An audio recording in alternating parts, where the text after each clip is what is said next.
rest. What message do you think North Korea should take from President Trump's decision to strike Syria last week? Well, I think the message that any nation can take is if you violate international norms, if you violate international agreements, if you fail to live up to commitments, if you become a threat to others, at some point a response is likely to be undertaken. And I think in terms of North Korea, we've been very clear that our objective is a denuclearized Korean peninsula. We have no objective to the regime in North Korea. That is not our objective.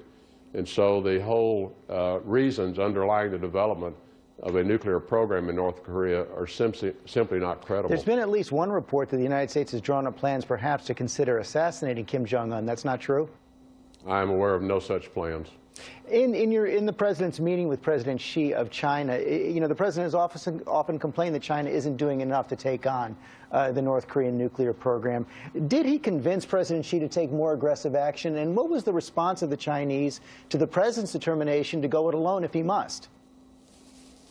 George, I can tell you that President Trump, President Xi had very extensive discussions regarding the serious situation in North Korea.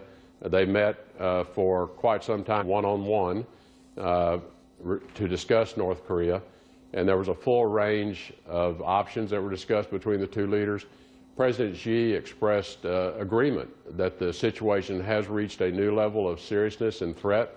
He expressed a view that he wanted to be supportive in terms of causing the regime in Pyongyang to change its view around the future need for those weapons. China has expressed on multiple occasions, and they reaffirmed it in our discussions with us here in Mar-a-Lago, that their policy is unchanged, and that is for a denuclearized Korean peninsula. But are you seeing the actions you need to see? Well, we'll wait and see, George. It's only been a couple of weeks since we announced our policy changes and have called on the government of China to take additional steps. We expect that they will. They have indicated that they will, and I think we need to allow them time to take actions, and we will continue to be in very close discussions with them. The conversations have been very open, George, and very candid. But how much time do we have with North Korea? How close is Kim Jong-un to developing a weapon that could actually reach the United States? Well, the assessments are obviously somewhat difficult, but clearly he has made significant advancements in delivery systems, and that is what concerns us the most.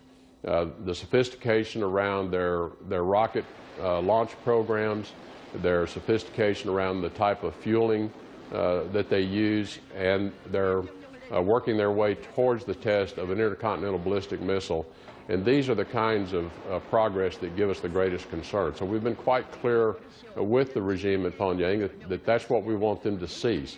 So what we would hope is that with no further testing, obviously their program doesn't progress. And that's what we've asked for, is for them to cease all this testing before we can begin to think about having further talks with them. And that development of an intercontinental missile, that's a red line for President Trump, isn't it? If we judge that they have perfected that type of a delivery system, then that becomes a very serious stage of their further development.